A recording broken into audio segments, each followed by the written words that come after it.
Admit all. Admit all. Hi, everyone. I don't have any video yet. Hi, everyone. Wonderful, wonderful. Can everybody hear okay? Super, super. Thanks again for being here, ladies. Welcome to Zenful Conversations. You can find us having Zenful Conversations every single day in our community for women on Facebook, YouTube, and the Zenful Conversations podcast. We're in our 6th year, and we'd love to have you with us. For more information, please visit zenfulconversations.com. My name is Zen Brown. I'm your host, and we're here today with our guest speaker, Phyllis Ginsberg. Author. Welcome back to Zenful Conversations, Phyllis. Thanks for being here. Oh, it's my pleasure to return back and share some really good stuff. It's fun to have you back again. It is. Let me say a little bit about Phyllis, because it's been a couple years actually since you've been here. Phyllis is widely recognized as a survival to thrival expert, stands at the forefront of fostering personal transformation in the modern era. With a wealth of experience as an international speaker, best-selling author, and seasoned therapist, Phyllis has become a catalyst for authentic change in individuals seeking to transcend mere survival and embracing a thriving existence in the face of life's challenges.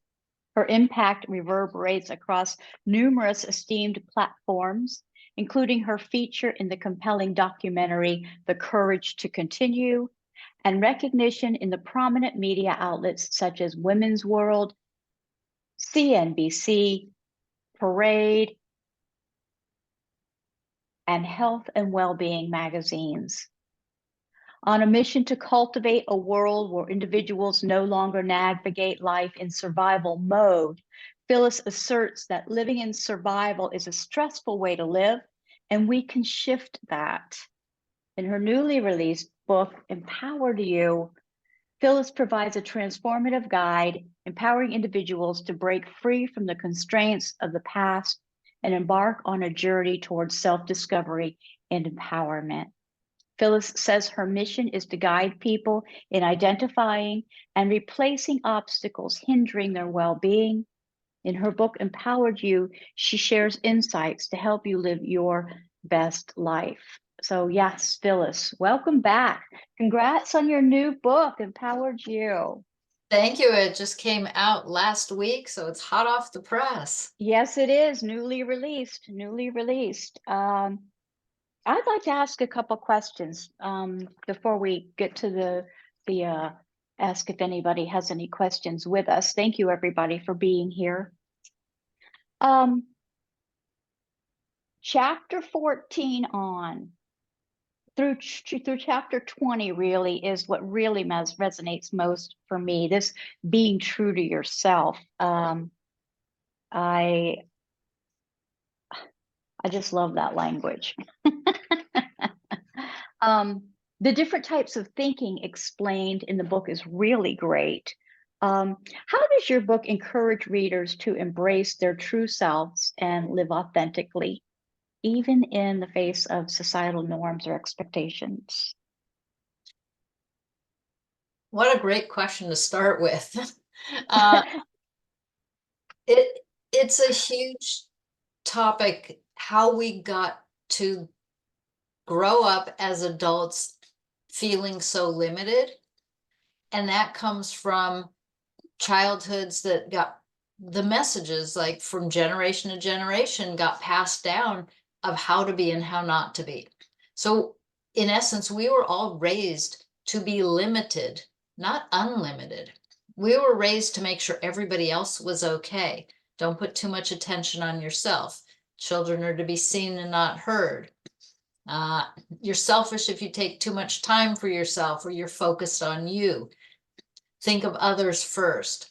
Share all your stuff, right? Like there was no place for the individual to be individual. And that's a Right. problem. We can't be true to ourselves when we were never taught that ourselves really mattered and that we had value and preferences and needs and wants and desires that were met. Yeah, I'm just figuring that out now. Yeah. Can you share some insights from the book on how readers can navigate challenges and setbacks, failures, without losing sight of their journey towards this empowerment? So there's a whole section on how we view ourselves, and how we view ourselves can change, but it basically, our self-image is based on all of the experiences that we've had up until this moment, the messages that we got, what we were told. No, you're the pretty one, your sister was a smart one, and all these different messages that we grew up with help form our identity. And when we have messages that interfere with how we cope, right? So we all had to develop coping skills to survive all that stuff and fit in and conform. But when we have a struggle, when we're faced with challenges, the piece that no one ever taught us was self-acceptance, self-compassion. Like, it takes a minute to learn something new. So don't expect you're going to get it the first time, and maybe not even the 10th time. And that's normal. And the same thing goes with feelings. Like, something happens and you're disappointed, your pet dies, somebody close to you is struggling, like, that's normal to feel sad, to feel angry, to feel frustrated. Like, that disappointment's real, but it doesn't get validated often enough to where we can say, yeah, I do feel that way. And thank you for allowing me just to have a moment. Everything just seems in my world, and the clients that I've had the pleasure of working with over the last few decades, there doesn't seem to be the emotional support that was needed growing up. And so when we think about suppressing our feelings, numbing them with whatever, whether you want to call it an addiction of some kind or just habits and patterns, it doesn't matter what you call it. Most of us learn to not feel, or not feel things that were unacceptable. Mm-hmm. Does anybody have anything they want to say on that? Any questions on that?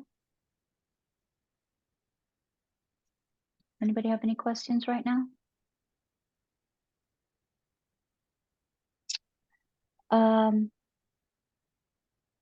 You know, and that is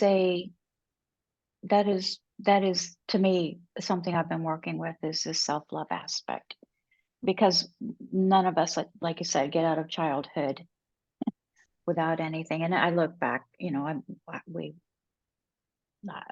would raise my children differently myself now than I did. But there's a lot of different traumatic experiences that we have that affect that as well. So um, the practice of self-love has gone very far in my world, and that's why that section of the book really spoke to me quite well. The replacing patterns of thought, you have learning new ways of thinking, and then you go through these different types of thinking: possibility thinking, curiosity thinking, clarity, opposite thinking, forward thinking. Can you just, I know we could probably talk for days on this, and it's a practice, it's an ongoing practice. And I do think that this book is very well laid out to help us with our practice. But can you talk about that thinking just a little bit? Sure. When we grow up, we develop meaning to what happens to us. So we have these experiences, then we make meaning, and we have certain thoughts that tend to be identifiable because they become patterns. Like the brain is so efficient, we don't have to think about a lot of things. In fact, we only think about maybe 5% of anything that we do in a day. So everything is pretty much on autopilot. And if we don't interrupt and replace patterns of thinking that aren't working for us very well, we will continue to do the same things, think the same thoughts, and get the same results and wonder, why isn't anything changing? So it doesn't matter how you choose to think differently, but if I call it possibility thinking is probably one of the best things that we can do for ourselves. And when I first came across this idea, it was novel to me when I first heard somebody mentioning, well, what if you could do it this way? I'm like, well, there's a new possibility. And my whole world, like my brain lit up with this idea, like, wow. So if that's possible, and maybe that's possible, now I'm not limited to just, there's one right answer. This is the only way to do it. I've always done it this way. So this is how we do it in our family. It has to be done this way. All of that went out the window. And now possibility thinking is like my best friend. I will often ask myself, what else is possible here? Or other areas of just asking yourself questions. What's the easiest possible way to solve this problem? Who can help me? What might be a different route? And when you start asking yourself questions, you're not, let's say, a prisoner. That's a strong word, but that's what's coming to me, of your thoughts that have kept you suppressed or just doing the routine. These questions that you ask yourself, I'm not sure we grant ourselves enough time with ourselves alone to do that, which I think is huge. Um, but yeah, so to me, when I'm asking these questions, we're tuning into our higher selves a lot of times. And I think that that's very helpful. So the possibility thinking, just to say, so like think about a situation and then use these possibility thinking questions for solution focused thinking. Like, what else is possible? What can I do differently? Is there another way to do this? Is there an easier way to do this? And who could help me? This reminds me of we can change our perception on things. We can, which I thought was a huge thing for me. I'm like, I can change how I perceive this, which is not something that I would have thought is possible either. But you think a certain way, and that's the way you think about it, and that's just who I am, or whatever. But you can change how you think about things, which I thought was pretty powerful. The forward thinking. Let's talk about that one for a second. So The forward thinking. yeah, most of us are thinking about how to avoid past failures, past problems. We don't want to have a situation happen from the past. So we might focus on that. But we are drawn, just because we have this negativity bias and our survival brain has us needing to be on the lookout for problems. So we're already problem focused by default. And you can change your brain to be forward thinking. Which direction are we walking in? Forward. Usually we're walking forward, we're driving forward. So when we think about what we want and we start asking ourselves questions, or we pursue something and take one small step every day towards that, we're more likely to end up with what we want than if we continuously look back at what went wrong, what didn't work, all the problems from the past. And that's like the soup that most of us are thinking in.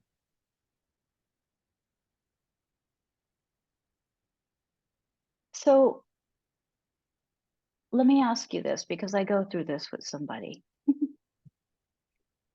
And what's the difference of analyzing to make sure it doesn't happen again and reinforcing a story of some type? So what's the difference with that? So if you know that you're telling yourself a story, which is, this happened to me, right? Yeah, like you can probably tell the story in your sleep, right? You know the story from the story. Analyzing to me is looking at the pieces and questioning, what did I do wrong? Where did I mess up? There's an element of trying to figure out what happened so that you can do it differently or not repeat the same thing. And I'm not sure that either of those serves us very well, because if you have forward thinking and you're thinking, or possibility thinking, what can I do differently? That didn't work. Maybe you don't have the wisdom of why it didn't work, but it really doesn't matter. What matters is, like, in this moment, today, right now, what can I do to get me where I want to be?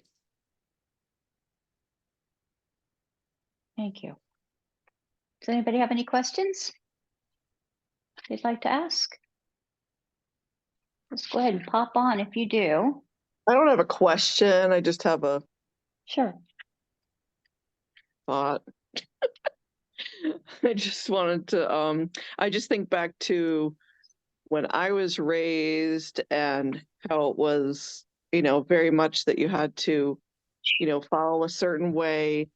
You go to school, you get married, you have kids, you get a house, you do, and it's kind of like everything is, this is things. And now I'm just, and I'm, like Jen in the middle of, um, discovering a lot of things about myself, doing, a lot of practices, a lot of changing things, revising things. And I'm just so glad that, my children who I raised like that have, chosen and found a way to not, repeat the same things that they were around, and chosen to do whatever you want, and be who you want to be, and all that kind of stuff, which is, I'm just really encouraged that that's the mindset of the younger generation. Yeah, the younger generation does not tend to want to grow up to be like their parents or grandparents. And I'm not sure that parents, well, I can't say that all parents aim to do things better than the way that they were raised. I think there's an element of truth to that, that some of us have had some really tough challenges and we've raised our kids on purpose a bit differently, but there's still societal expectations. There's still the traditional, yes, you do have to go to school, and getting married is highly valued still, or maybe not so much today. Religion was not so much today. So things are definitely changing.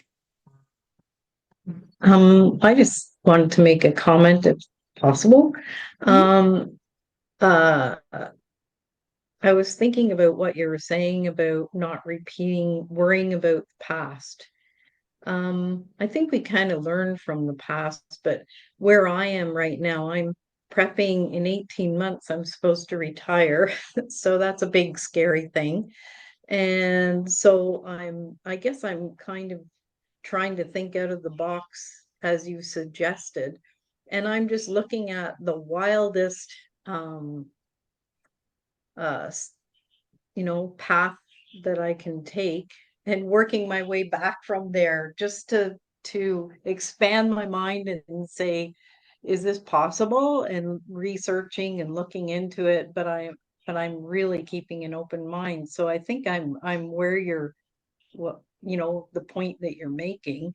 I think what I've learned and and Jen's absolutely helped me with this, is that we're not in the same situation. No situation is the same.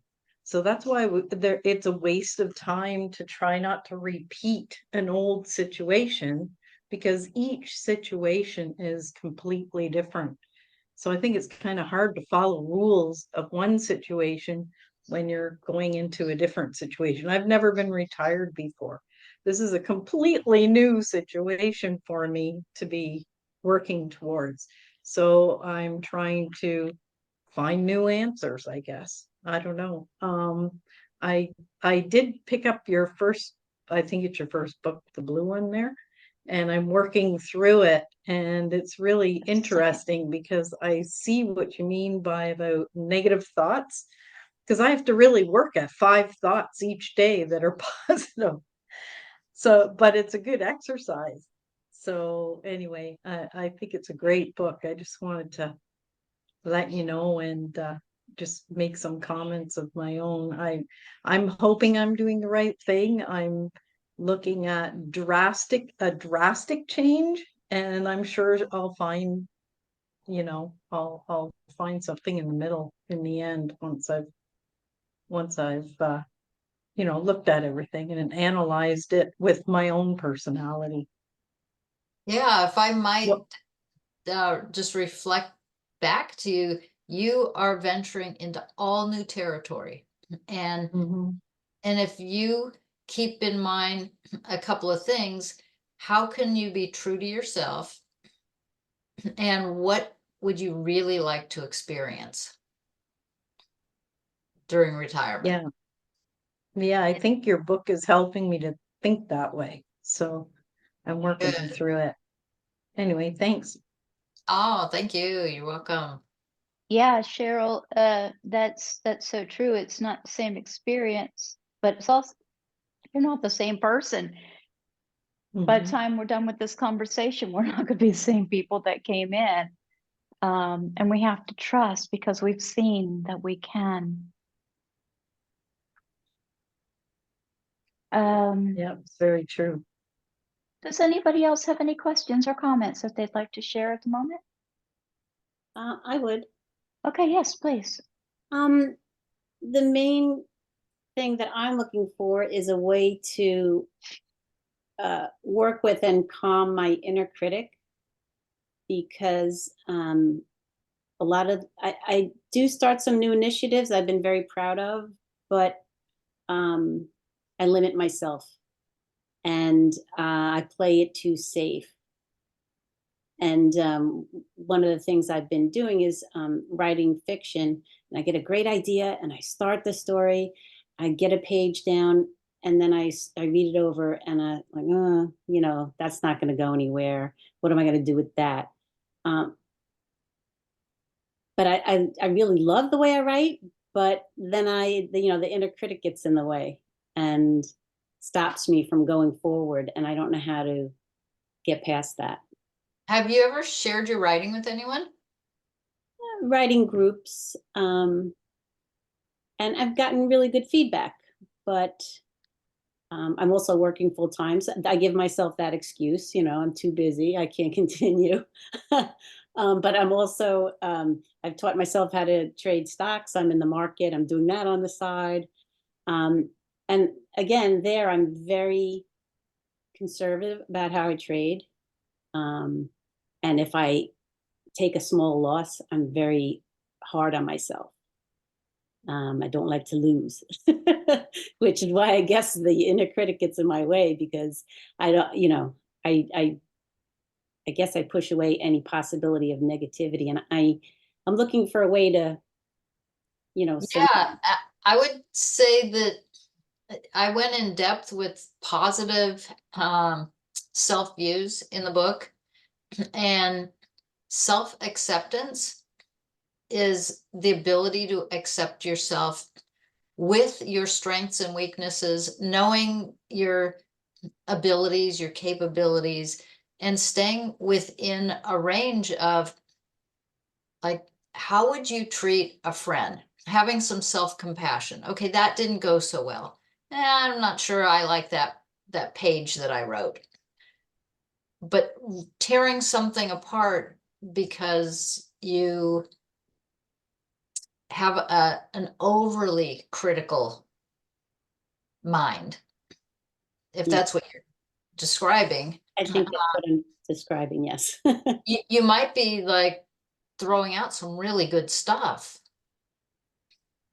Well, the problem is I don't throw it out. I have I have files and Okay, files well, of um, starts and not finishing things.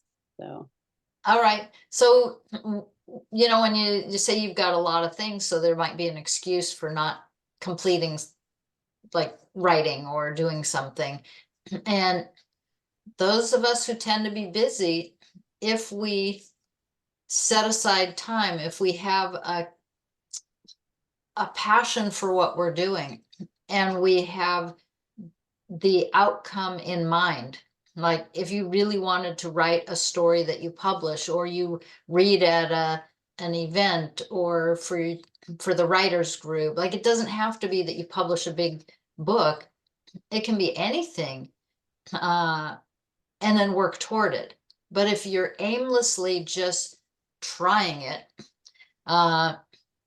or doing it as a hobby and just for fun, like that's fine too, but define what you're doing so that you don't feel like you're setting yourself up for failure. and that's the forward thinking where it comes in, I guess. Yeah. Hmm. Yeah, I'll have to work on that. But it's Thank great you you. got things you're doing.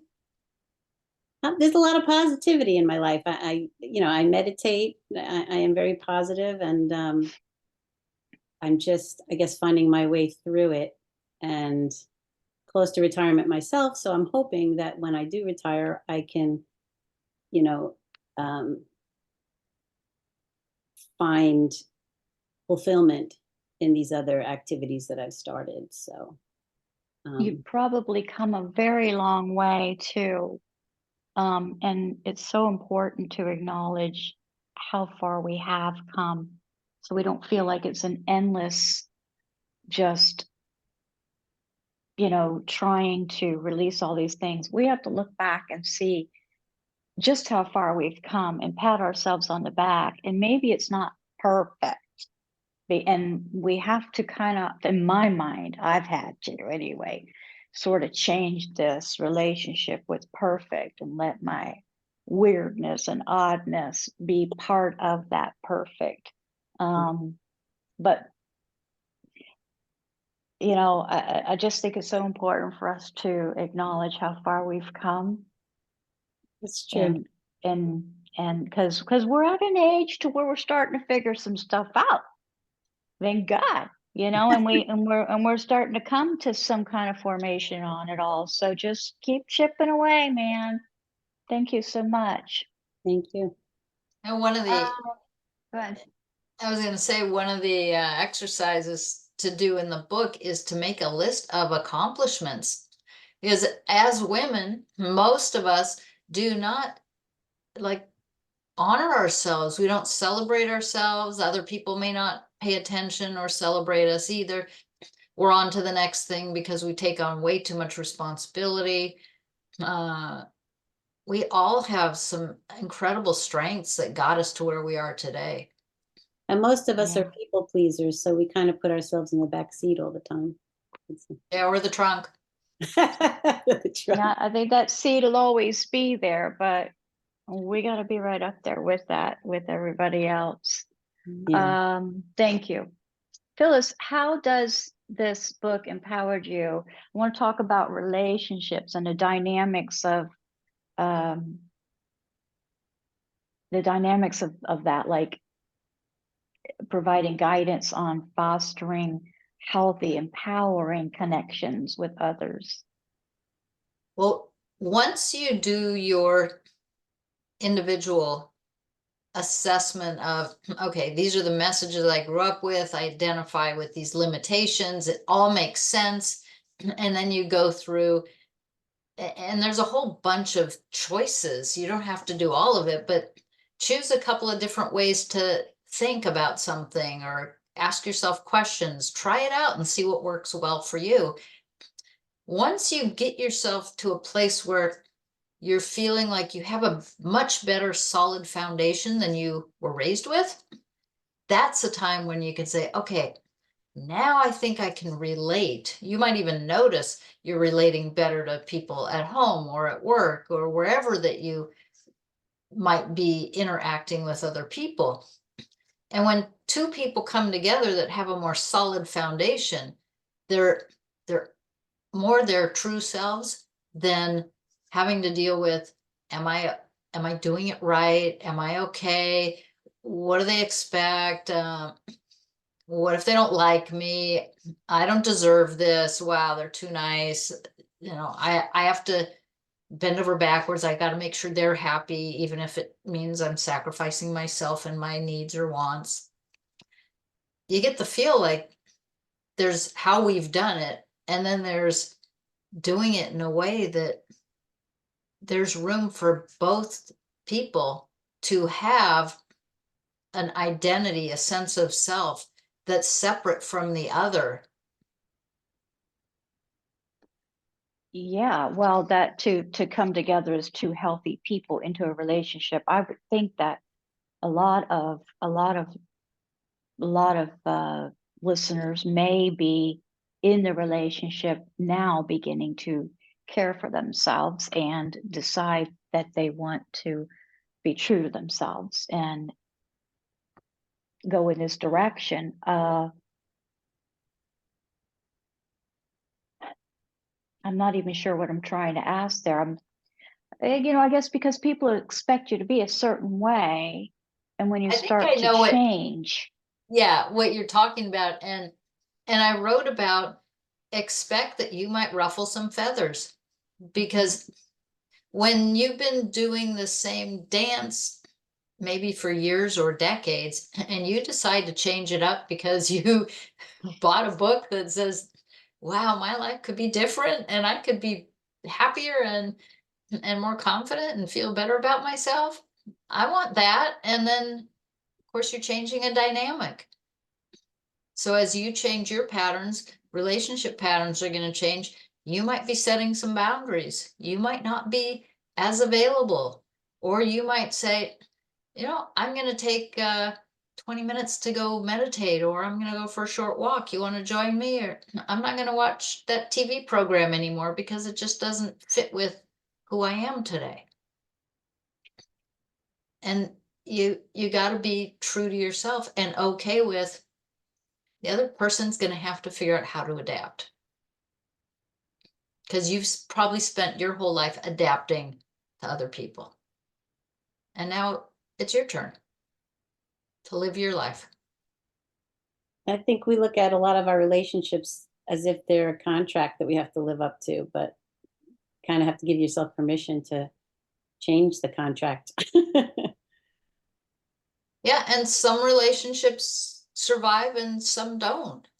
And that's the reality. Like not everybody is going to be happy with your changes.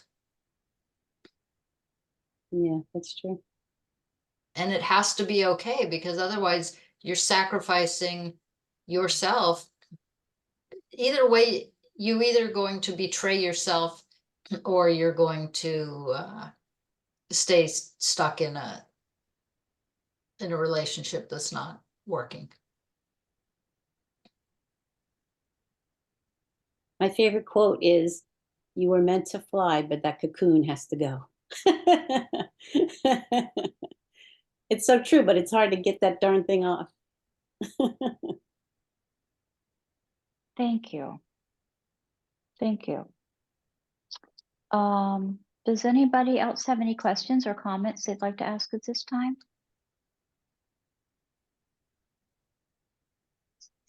Phyllis, what is it you want to say about your book? Just in general. Why did you write this third book? This is the third book now. The blue one, the Brain Makeover was 2, correct? Book 2. Brain Makeover was actually book 1, and that's Oh, the was it? that's the second edition of Brain Makeover. Oh, I thought the other one was the first Tired and book. Hungry No More. Yeah. Sorry about Yeah. that. Okay. Yeah. Well, what was in you that made you say, I got to write this book? What is it you want people to know? I want people to know that it doesn't have to be difficult and doesn't have to take a long time to transform all this stuff that we grew up with that has been running our lives. And I think that most people don't understand or aren't aware that the way we were raised and the programming, that generational conditioning, all the patterns and things that we were raised with affects our adult lives for decades and decades and through our whole lives, unless we like wake up one day and decide, you know, I'm not happy doing this anymore. I don't understand why things don't work for me, and how come I struggle to do for myself or have the career or the job or the relationship or the health. I've worked with way too many people that suffer in survival mode because of their upbringing. And I've transformed lots and lots of lives. So I know it's possible. A definite practice, like I said before, because I'm in process of, I've been in process of this rewiring my brain for the past decade. And I think this relationship thing, I think it's so important, your environment, people you surround yourself with, because it's not an easy task sometimes. And for me, I think it's really important to have just the encouragement, because if you're fighting against, people that are trying to tear you down, so it's important to check your environment. I'm not necessarily saying your spouse or anything like that, but environment all the way around. But it's go ahead. I was going to add, the relationship we have with ourselves is probably the biggest consideration. If you're going to be able to make any changes, it's going to be within yourself. The way that we talk to ourselves, the way that we make decisions, all of that. No one else is doing that to us anymore. Like, the programming was done, and now we get to change the rules. We could change it up. We can make it however we want. But no one's really told us that we could do that or given us permission, because we're still like in the game. Yeah, but see, now this conversation today lets us know that. And so now it's up to us. And this is where being true to ourselves really comes in. It's not turning a blind to ourselves. It's actually not letting ourselves down again. And it's staying with it.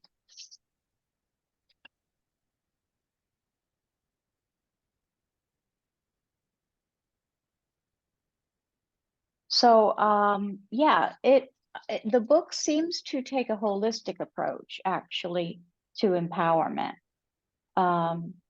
Like various aspects of life, mental, emotional, physical, spiritual. Can you just talk a little bit about how it is a holistic practice? Sure. There's the whole physiology of what happens in our bodies just based on thought alone. And so thoughts produce feelings, they produce a chemical reaction in our body. You can think a stressful thought, an anxious thought, and produce anxiety and panic just by thought alone. So our brain doesn't know the difference whether we actually did something or just thought about it. So from the perspective of mental health, happiness, physical health, our immune system, like all of that plays out with our thoughts. When we're in survival mode, fight or flight, we're thinking stressful thoughts, we're in chronic stress, we're probably not sleeping well, we're not eating well, we might be, let's say, angry, frustrated, a little snappy with people, maybe our parenting isn't so good, we're not very patient. You see, like, the whole domino effect of survival thinking.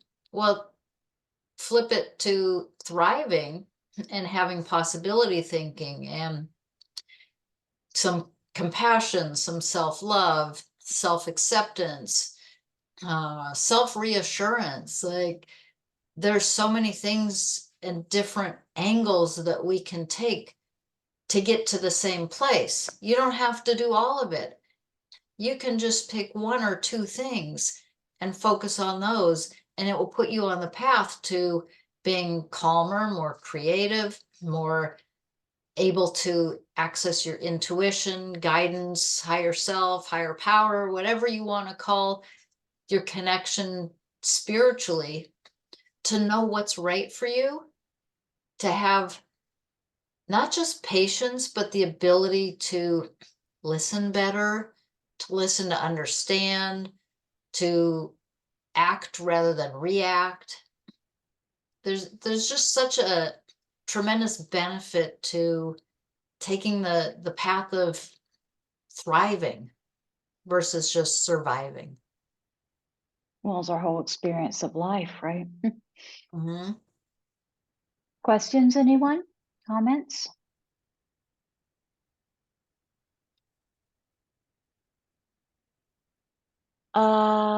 What about equipping the readers with tools or strategies that help build resilience and bounce back?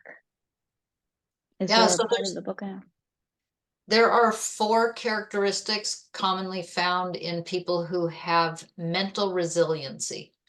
And the first one is, in the book, I call happiness, being happy, which, if you've got my copy of Brain Makeover, the first weekly reading is keeping a happiest moment of the journal of the day, happiest moment of the day journal. Because when you start thinking about what you're going to write in your journal in the evening, now you have interrupted the pattern of going about your day, maybe mindlessly. Now you're mindful. I'm going to be writing something in this journal. I better be looking for what makes me happy.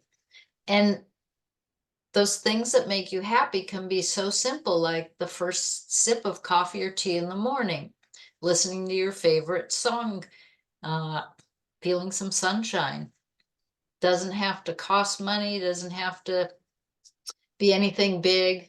I actually took myself on a little walk the other day, and I took pictures of spring flowers, and that made me really happy. So there are just little things interrupt the pattern of being in that routine. The second characteristic is flexibility. Now, there are things that are going to go haywire. There's technology. People are going to let you down. There might be occasions where something just doesn't go the way you want. And to be flexible rather than rigid, be open to, there might be a better way. Maybe the timing isn't good. Now, there's a whole lot of need to be flexible, especially with ever-changing things happening day to day. And we are in an ever-changing landscape. The third is patience. So when we're not patient, when we can't wait our turn, right? Think of a kid, like, I want it now. I want it, my turn, it's my turn, right? As an adult, that's not so attractive, but we all have like that little kid in us that sometimes can't wait. I'm impatient, like, oh my gosh, the computer program, it's taking too long to load. Well, we want it instantly, we want it now. Or having patience, it's going to take a minute to heat something up to eat. Just notice when you're irritable because you want it faster than it can happen. Or maybe there's a delay, you're taking a flight, and having some patience that, okay, my mantra is when I'm flying, I don't care if the flight's delayed as long as we get there safely. Like, it's all good. And if you can apply that to almost anything, okay, there's some traffic. All right, maybe I'll be 2 minutes late. I don't like being late, but as long as I get there safely, it's all good. And I think a lot of people understand, things happen. The last one is optimism. Being able to look at things with the slant towards the positive. What could happen? What could be possible? Rather than this negativity bias. On purpose, we must choose to look at the positive and what's possible, because if we aren't optimistic looking for a favorable outcome, we're back to default of things not working out. And we're more likely for things not to work out if that's what we're focused on. So those are the 4 characteristics. Anybody? I think those go hand in hand with gratitude, Mhm. because a lot of times that's a darn phone, but you're like magic. Remember when we used to have to be attached to a cord? I try to always remember how lucky we are that we have all of the new tools at our disposal, computers, and everything goes so fast. And a lot of times we don't think about those kind of things, and I think we should. For opportunities like this to discuss from Exactly. all over the place. Yeah, absolutely.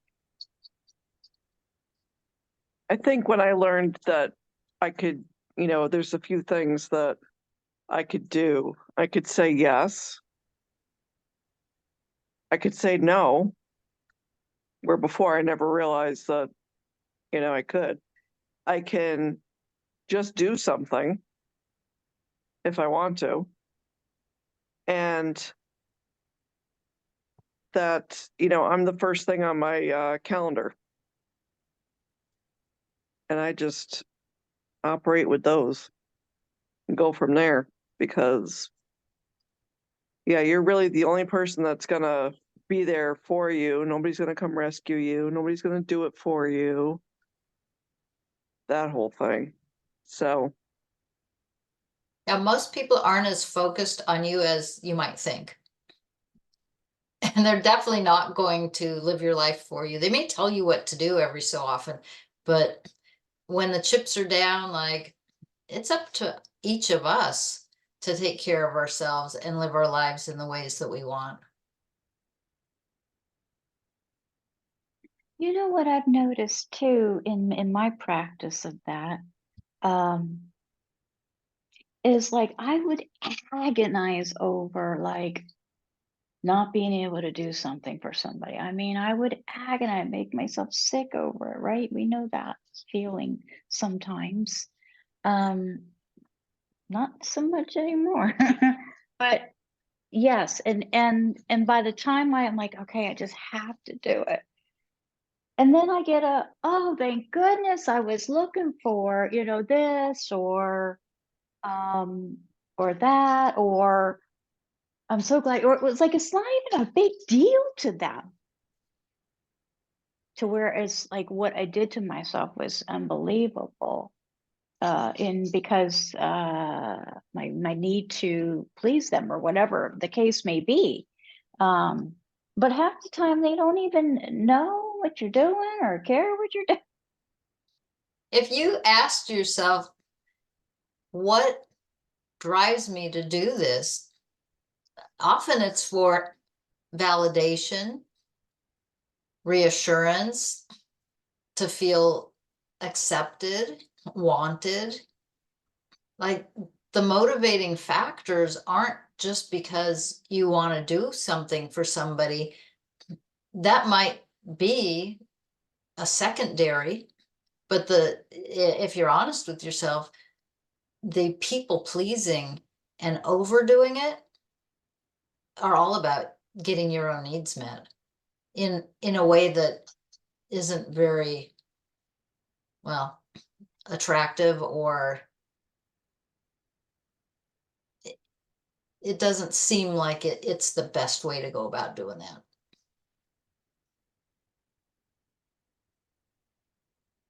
And then it can feel really yucky after, especially if you don't get what it is you wanted, and you've put in time, or you've given and given and given, and you don't get it back. That can feel really deflating.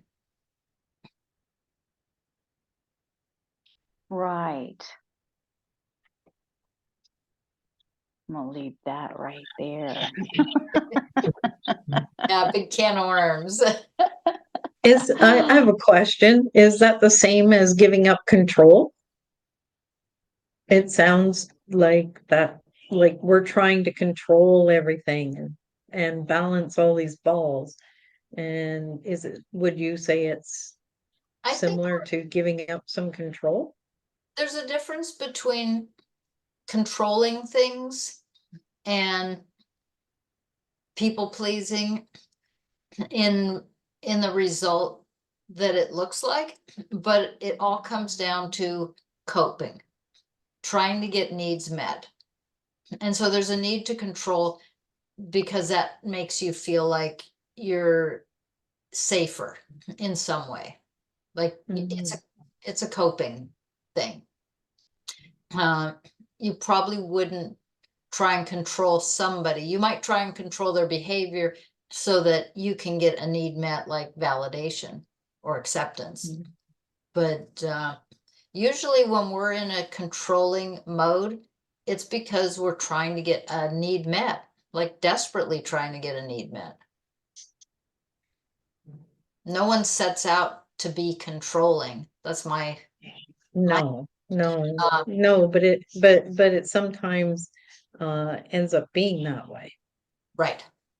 And for good reason. Like it makes sense when you have the whole picture, you can really see why somebody would be the way they are. But you'd need some history to be able to put it in a context. Otherwise, you just would be labeling somebody or yourself if you're not looking at why you do what you do. And it's like, well, that's rude behavior.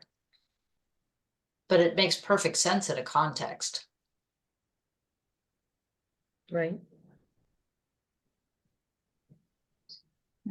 Good point. Anybody else? I have a question. Can you hear me?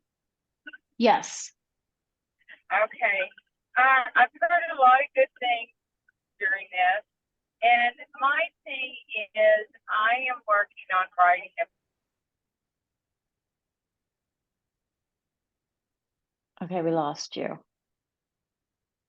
I think maybe she. No? It's not Oh, can you hear me? Okay, now, yes. Okay. I said I am writing a book. It's not anything I expected to do, but I'm into doing this. And it was kind of like that other person said, I don't want to limit myself, and I don't want that question to be like, well, who are you to write a book? Because I why not me to write a book? And that's where I stay there a lot, and I do have an end goal in mind, like you had mentioned before. But I'm an older person. I am retired, and done a lot of work, self-study, this, that, and the other. And I call this my chapter 2 in life. I'm kind of like, just done with limits. And so that's it.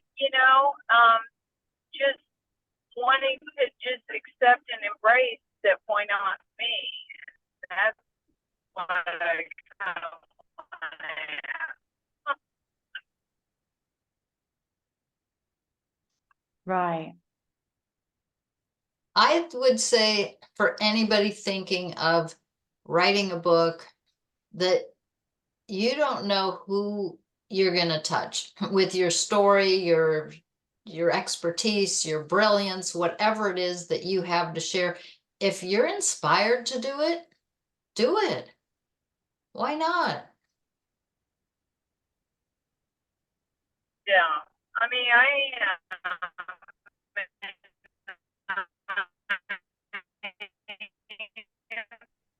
We're losing you there. Can you put your microphone right by your mouth? I just write.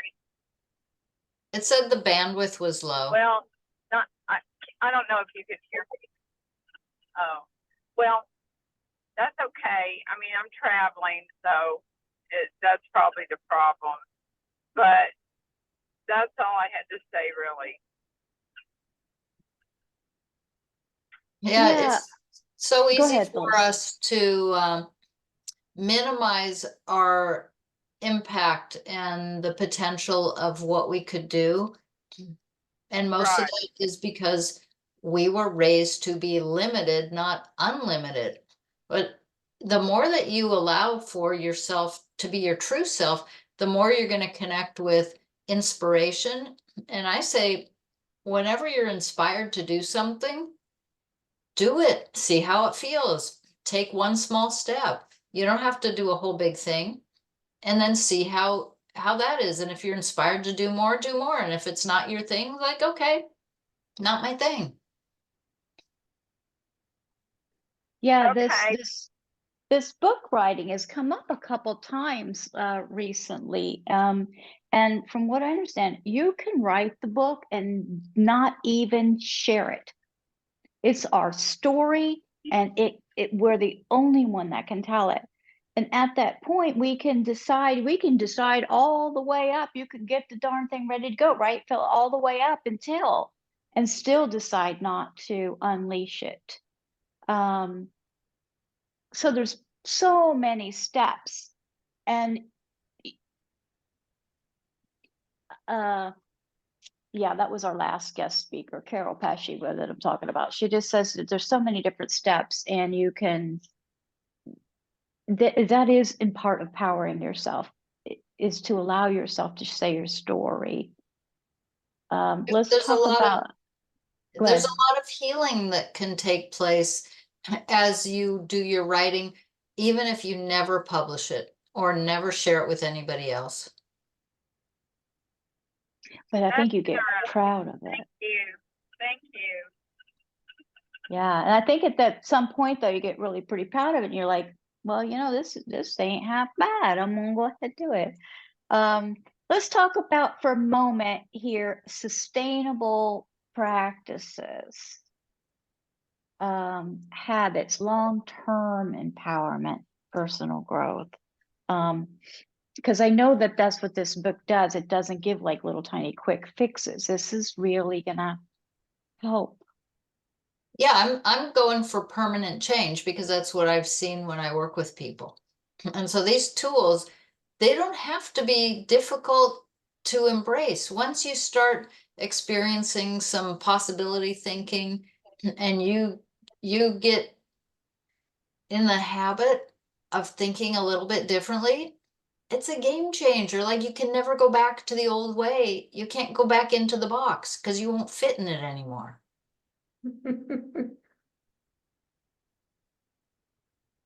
That's true though. I have a question. Yes, Hello. please, go ahead. Go ahead, Polly. So, hello. This is a fascinating subject that I spend a lot of time on, and I never get enough. It's wonderful. And I kind of wanted to go back to the idea of thinking forward, which, that's the only way to be because of all the past that does not serve us but I was wondering if there was any advice on specific meditation or mantras, or so that to get there in a different way as well, besides just doing the exercises, being in our heads, which we need to do. But is there a shortcut once in a while with meditation or mantras or to Yeah. soften the transition?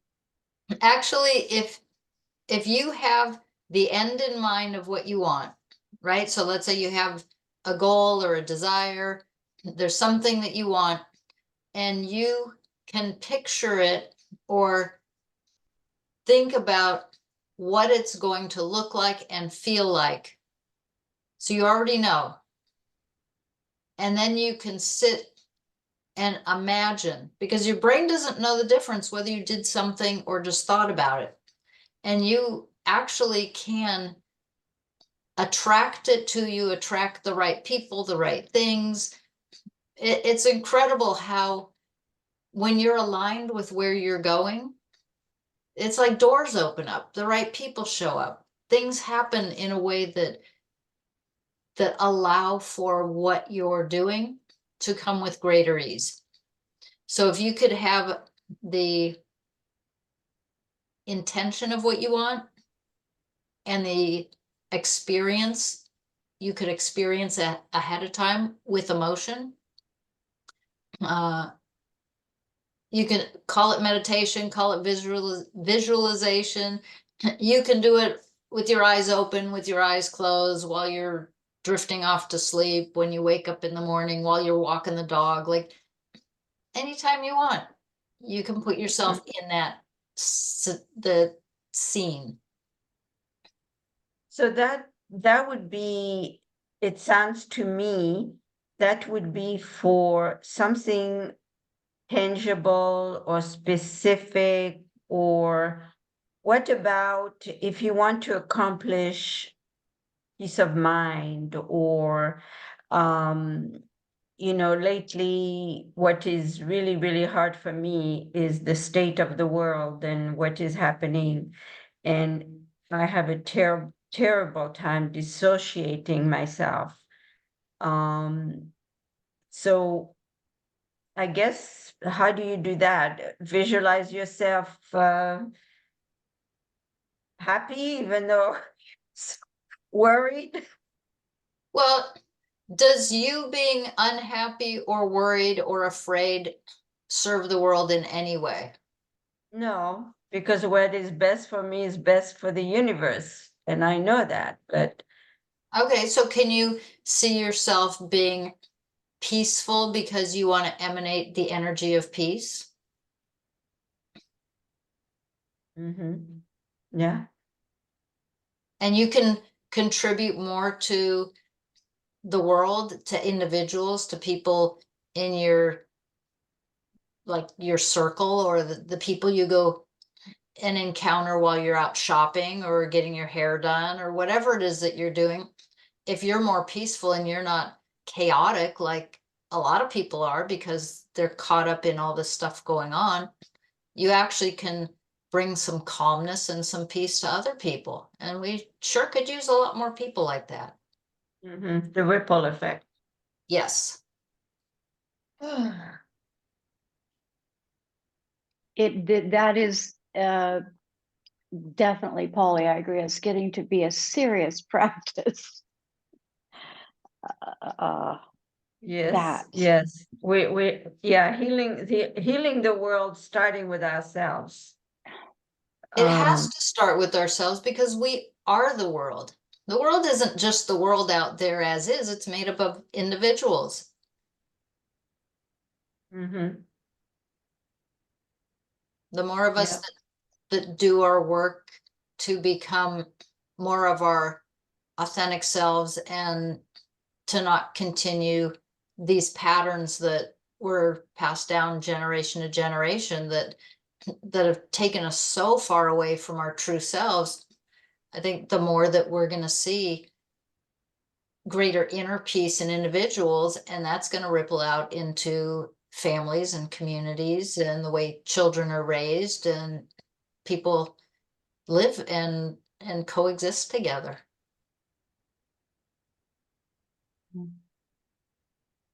Thank you.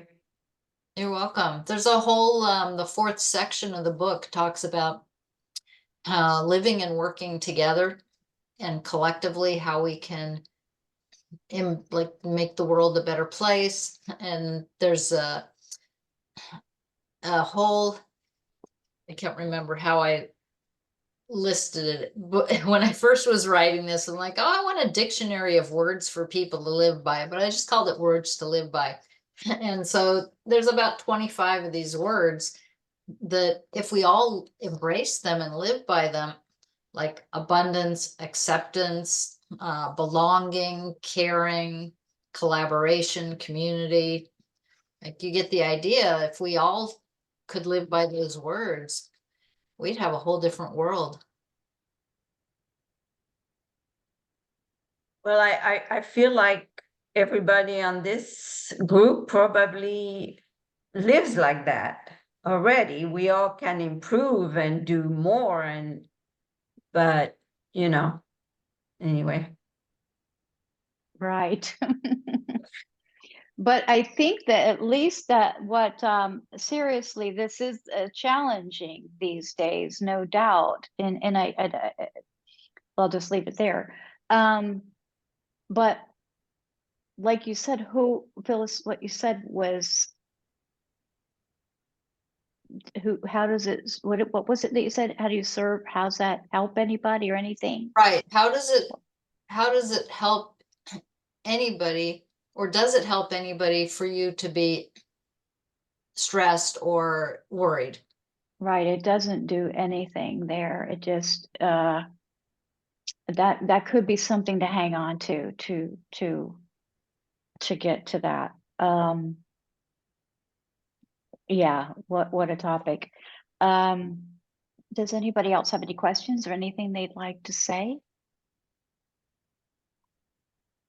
I think what you I'm going to have to excuse myself to finish my work day, but I just wanted to say thank you to everybody. This has been really fulfilling for me, and I'm looking forward to getting the recording. Yeah, and then at the end of the recording, because there's a couple giveaways, so if you watch the replay, you'll be able to get to the giveaways. Well, thank you very much. Thank you. Thanks for coming. Okay. Yeah, thanks Phyllis, for being here. Thank you. You mentioned, Phyllis, the beginning of the first week one of the brain makeover there, what's your happiness moment of the day. And I think that really gives a good visual, though. If you go through your day looking for the happiest, you're going to find it.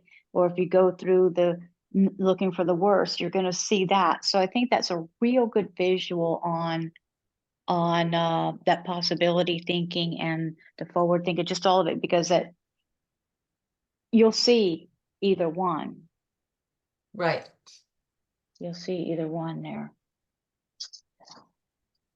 Phyllis, thank you. Do you have any final thoughts that you'd like to share with everybody here that might be listening later? Yeah, what came to my mind when we were just talking about, does it do any good and help anybody when you're stressed or worried about things? And I actually wrote a section that feeling bad about yourself doesn't help anything either. Doesn't help anybody, doesn't help you. So the more that we can do things to feel good about ourselves, the better off everyone is. It's good energy we send out, eh? Phyllis's website is phyllisginsberg.com. That's Phyllis with 2 L's, Ginsberg.com. There's 10 self-views that determine your likelihood of success, which you could do. That's phyllisginsberg.com/gift. And then she also created a workbook to go with the empowered you that she's happy to gift us. And that is phyllisginsberg.com/workbook. We'll send out Phyllis's contact information and more in the follow-up email tomorrow, along with the replay link. Please visit zenfulconversations.com, sign up for more of our offerings. Phyllis, congratulations, and thank you again for being here. Oh, thank you. I really appreciate all your support. and Oh, everybody's participation. in gratitude, in gratitude. Everyone, thank you so much for being here, for supporting these conversations, and for your wonderful, wonderful questions. In deep and honest gratitude, namaste. Namaste. Namaste. Bye. Thank you. Thank you so much.